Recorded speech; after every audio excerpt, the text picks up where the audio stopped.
The only way that you can negotiate with someone is by having the ability to walk away. If someone doesn't give you the respect that you deserve, then you have to cut them out of your life. Choose to lose those who abuse. You matter.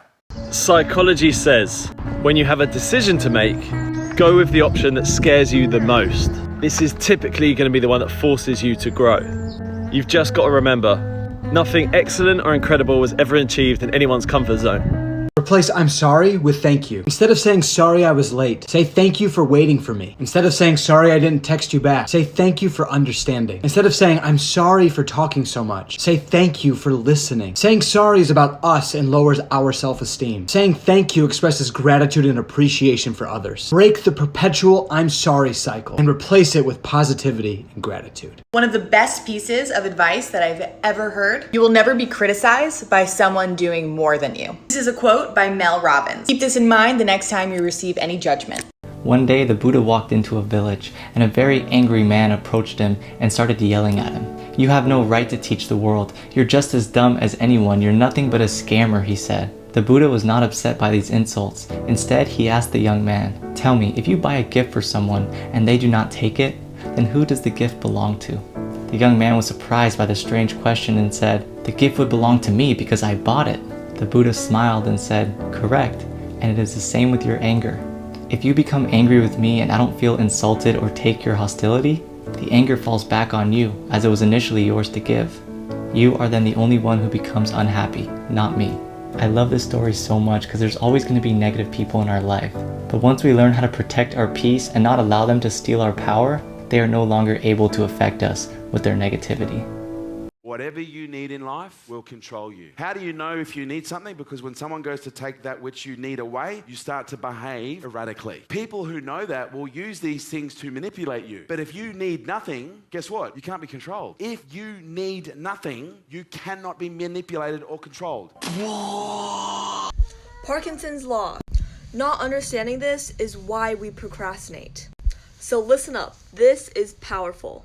All work expands the time allotted. So that's why if something is due in 2 weeks, it's going to take you that 2 weeks. The solution is time boxing. Block out times and give yourself a finish line. There's this beautiful thing that happens if you can be by yourself, if you have this relationship with yourself, that you love yourself so much that you enjoy spending time with yourself, then you can walk away from every person. And if you're able to walk away from every person and every person wants to be around you, because you don't want anything from them, you just want to share your light, then these amazing connections can happen. And it's magic. I know it, I live it, I experienced it. It's way more magical than any manipulation techniques people tell you. They will only create not real connections. Chase this person, make them chase you. It's this mathematical structure, it's this game plan. People are in their heads. They're only going to be in their heads then. But the connection of the heart can come if you're so confident that you're vulnerable, that you're open, that you are ready for this connection. Because you know you're taken care of. I know the universe is taking care of me. That's why I'm not scared of another person. I will never be. And that's why I don't have to play games with another person. Because I'm good if the person will be there or not. Are you boring? Yeah.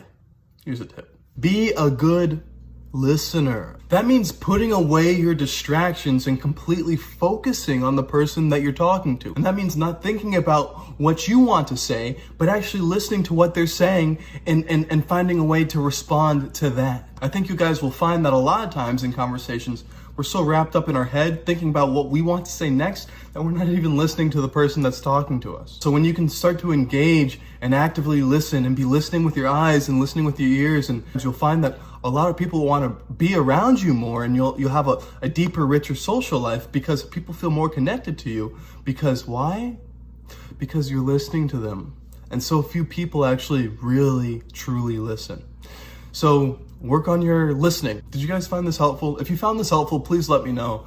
I really love all the support I've received thus far. You guys are awesome. If he has to be attracted to you in order to want to get to know you, that means he must be attracted to you in order to stay with you. That means if he's with you, he thinks you're beautiful, and he does not see all the ugliness that you think you see, okay? This website over here allows you to write a letter to your future self. You can choose when you want to send yourself this email, and you can even set a specific date. Imagine getting a letter from yourself in a couple years. That's surreal. Psychology trick of the day, how to get somebody to like you when you first meet them. Instead of saying, hi, it's great to meet you, say, hi, it's great to meet you, Mike. Add their name because that'll make them feel special and it'll make you more likable. Ways to become friends with anyone. 1. Positivity. People want to be surrounded by people that are positive and that bring them up, not tear them down. So you want to be positive, and that means being warm, relaxed, calm, optimist. Smile helps. Actually, it goes a long way. 2. Attentive. This is someone that listens with their eyes and listens with their ears. This is someone that waits for the other person to finish speaking and responds to what they said instead of saying what they were thinking about. So if you want to become friends with people, give them your full, undivided attention. Because once you start giving people your full attention, people will start to feel like you really hear them, and then they'll want to be around you more. 3. Calibration. Social calibration is the most advanced technique when it comes to social intelligence. So social calibration is the ability to adapt to any social situation. It's just this way to read the mood and respond in the manner that is necessary. Hey, was this helpful? If it was, please let me know. So if someone tries to get back with you after breaking up with you, I would be bold and be confident and say to them, listen, as much as I might like the idea of being back with you, I don't want to be back with someone who doesn't want me. I don't want to be back with someone who's not sure about me. The sexiest thing in the world is someone who's sure about you. Remember that. Too many people, and there are so many people out there right now who are chasing someone they shouldn't be, who are chasing someone who's not showing them that they deserve them. A man arrives at an elephant camp, and as he's looking at all of the giant elephants, he notices that none of them are in chains, none of them are in cages. The only thing keeping each of the elephants there was one small piece of rope tied to each of their legs. He was amazed and confused by this because obviously the elephants were strong enough to break free, but none of them even tried as he was watching them. So he asked the camp owner, why is it that none of these elephants even try to break free from that small rope? And the camp owner said, well, when they were small and weak, we tied them up with that very same rope, and as they grew, they just continued to believe that they weren't strong enough to break free. So the only thing keeping those elephants there was the mentality that they weren't strong enough to escape. Now imagine what you could do if you simply changed the way you think. So here's a quick tip if you're constantly overthinking. The best thing you can do for yourself is when you notice you're getting lost in your thoughts, stop.